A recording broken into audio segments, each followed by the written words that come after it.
Les scientifiques ont récemment découvert des vestiges comparables à l'Atlantide, près de l'Australie. Autrefois, un continent entier se trouvait là, désormais submergé. Voici son histoire. Il y a environ 70 000 ans, pendant la dernière période glaciaire, une vaste masse terrestre appelée Sahul existait dans le sud-ouest de l'océan Pacifique. Cet ancien supercontinent connectait ce que nous connaissons aujourd'hui sous les noms d'Australie, de Nouvelle-Guinée, de Tasmanie et des îles Aru, formant une immense étendue de terre continue. Imaginez des forêts tropicales luxuriantes entourées de majestueuses montagnes. Les plus hautes montagnes de Sahul se trouvaient dans les hautes terres de Nouvelle-Guinée et atteignaient des sommets de plus de 3900 mètres. Ce lieu exceptionnel abritait une diversité d'animaux uniques, principalement des marsupiaux. Mais il n'y avait pas que des koalas et des kangourous. Sahul hébergeait divers types de brouteurs, fouisseurs, charognards et prédateurs. On y trouvait le gigantesque diprotodon, le redoutable chasseur qu'était le thylacoleo et le terrifiant mégalania, une créature bien plus grande que la plupart des lézards vivants aujourd'hui. Ce territoire était tout à fait singulier, car, tandis que le reste du monde était peuplé d'animaux placentaires comme les loups, les éléphants et les humains, Sahul ne comptait parmi ses mammifères classiques que des chauves-souris et des rongeurs. Toutefois, ces différentes régions présentaient des écosystèmes variés. Les régions de Timor, d'Arafura et de Carpentaria étaient hautes et couvertes de savanes et de forêts sèches, rappelant un peu l'Australie moderne avec ses déserts arides, ses broussailles, ses steppes et ses forêts tempérées le long de la côte est. À cette époque, les humains migraient à travers le globe. Ils ont entrepris un voyage extraordinaire depuis l'Asie du Sud-Est jusqu'à Sahul, et y sont parvenus pour la première fois il y a 60 à 45 000 ans. Ils voyageaient principalement à pied et traversèrent la mer à l'aide de radeaux en bambou et de bateaux rudimentaires. Ils provenaient de l'ancien plateau continental de Sunda, qui englobait des parties de l'Asie du Sud-Est. En traversant une série d'îles connues sous le nom de Wallacea, ils se sont finalement répandus à travers le Sahul. Et ce n'était pas un petit périple. Le Sahul était immense, s'étendant sur environ 10,6 millions de kilomètres carrés, soit une superficie plus grande que celle des États-Unis ou du Canada. Il s'étirait de l'équateur jusqu'à la partie sud de la Nouvelle-Zélande.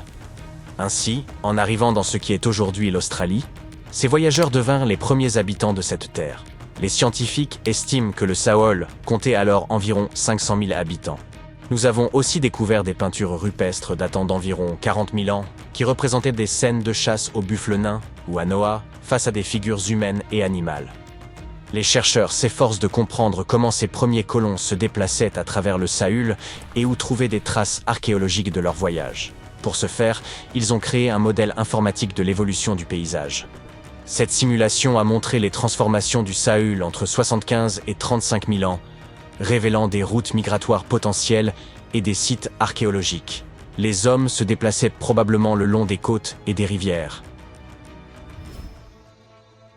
Mais comment le Sahul a-t-il été submergé, à l'image de la mythique Atlantide?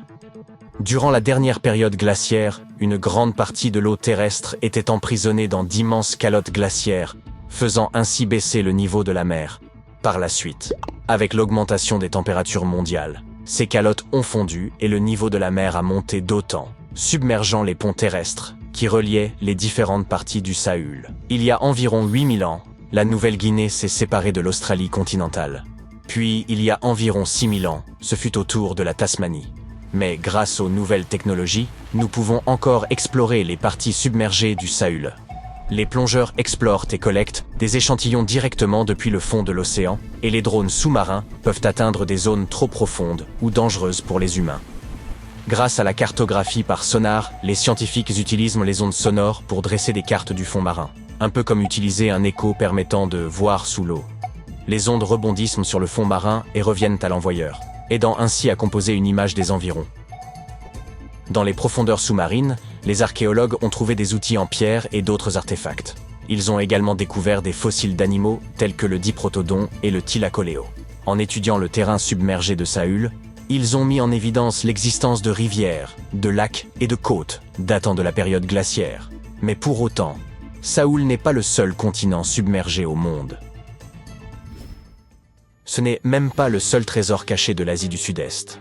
Prenez le Sundaland, une région composée de Sumatra, Java, Bornéo et quelques autres îles. Cet endroit était gigantesque durant l'ère glaciaire, mais aujourd'hui, il est presque entièrement submergé. Presque, mais pas totalement. Les parties émergées grouillent encore de vie. Si vous aimez les oiseaux, visitez donc cet endroit. Il abrite près d'1/5 des espèces d'oiseaux du monde. On peut y apercevoir des oiseaux colorés comme l'aigle de Java et les tourneaux de Bali au sein des forêts luxuriantes. C'est aussi le foyer d'un quart des espèces de poissons de la Terre. Les eaux du Sundaland sont un havre pour la vie marine, même pour les plus exotiques, comme les arowanas asiatiques. C'est aussi une véritable mine d'or en matière de fleurs. C'est là que l'on peut trouver la Rafflesia et le titan Arum, les plus grandes fleurs au monde. Cela la rend très similaire au continent de Zélandia. Il s'agit d'une longue et étroite bande de terre, mesurant la moitié de la taille de l'Australie et qui s'est détachée de l'Antarctique il y a environ 100 millions d'années. Tout comme le Sundaland, elle n'est pas entièrement submergée. 7% de sa surface reste au-dessus du niveau de la mer. Ce fragment émergé est ce que nous appelons aujourd'hui la Nouvelle-Zélande, ainsi que l'île Stewart et quelques petites îles. Ces morceaux de Zélandia sont tempérés et luxuriants. Ils regorgent de volcans, de chaînes de montagnes, de magnifiques geysers naturels et de sources chaudes. Les Maoris utilisent ces dernières pour cuisiner. Ils placent du maïs, des œufs et des légumes dans des paniers et les plongent directement dans les sources thermales. Parfois, ils cuisinent également dans un four creusé et rempli de pierres chauffées. Un autre monde perdu est connu sous le nom d'Argoland. Cette mystérieuse masse terrestre faisait autrefois partie de l'Australie, à l'époque des dinosaures, et elle a intrigué les scientifiques pendant des décennies. On soupçonnait son existence car il a laissé une immense étendue sur les fonds marins, la plaine abyssale d'Argo. Il y a environ 155 millions d'années, l'Argolan s'est détaché de l'Australie et a dérivé vers le nord. Puis, lorsqu'il a atteint l'Asie du Sud-Est, il a tout simplement disparu. Les scientifiques n'avaient aucune idée de l'endroit où il avait pu passer. Mais récemment, ils ont finalement retrouvé sa trace. Il se trouve que les parties inférieures du malheureux Argoland ont commencé à sombrer dans la fosse de la sonde, un abîme océanique terriblement profond. La croûte terrestre a coulé dans le manteau, et pendant ce temps, les parties supérieures d'Argolan ont été poussées vers le haut, intégrant des roches plus jeunes à la surface. À cause de cela, Argolan s'est disloqué en plusieurs fragments plus petits. Ces derniers ont formé des parties de Bornéo, Java, Célèbes et d'autres régions. Le reste est profondément enfoui sous l'Indonésie et la Birmanie. Imaginez une masse terrestre colossale de la taille du Groenland, le Grand Adria. Son voyage a débuté il y a environ 240 millions d'années lorsqu'il s'est détaché du supercontinent de Gondwana. Il a commencé à dériver vers le nord et après 100 millions d'années passées dans des mers chaudes, il a soudainement percuté l'Europe avant de se fragmenter. La plupart de ces morceaux ont été entraînés profondément dans le manteau terrestre, mais certains ont été arrachés et sont devenus partie intégrante de chaînes montagneuses comme celle des Alpes. Aujourd'hui, les vestiges du Grand Adria sont dispersés dans plus de 30 pays, de l'Espagne jusqu'à l'Iran. C'est pourquoi ils sont si difficiles à localiser. Les Seychelles faisaient également partie de Gondwana. Et oui, ces îles idylliques reposent sur les vestiges de l'ancien continent. Nous en avons d'ailleurs appris beaucoup grâce à ces fascinants affleurements granitiques. C'est Alfred Wegener qui a suggéré la dérive des continents il y a près d'un siècle, mais personne ne le croyait à l'époque. Et ces affleurements l'ont aidé à prouver que les plaques tectoniques se déplaçaient réellement. Les Seychelles se sont séparées de l'Inde et de Madagascar, et sont finalement devenus un archipel solitaire dans l'océan Indien. Cela s'est probablement produit à cause de l'activité volcanique intense des trappes du Deccan. Aujourd'hui, les îles abritent des espèces uniques, tant sur Terre que dans les récifs coralliens environnants. Le microcontinent de Mauritia s'est détaché de l'Inde après l'extinction des dinosaures. Au cours de son voyage, il s'est étiré pour prendre une forme de ruban, avant de se fragmenter. Aujourd'hui, ces fragments sont éparpillés sous l'océan Indien. Les scientifiques ont découvert cette terre perdue en étudiant de minuscules cristaux anciens appelés zircons. Ces zircons sont pareils à des capsules temporelles. Ils remontent à une période antédiluvienne, pouvant aller de 660 millions à 2 milliards d'années, bien plus anciens que l'île Maurice elle-même.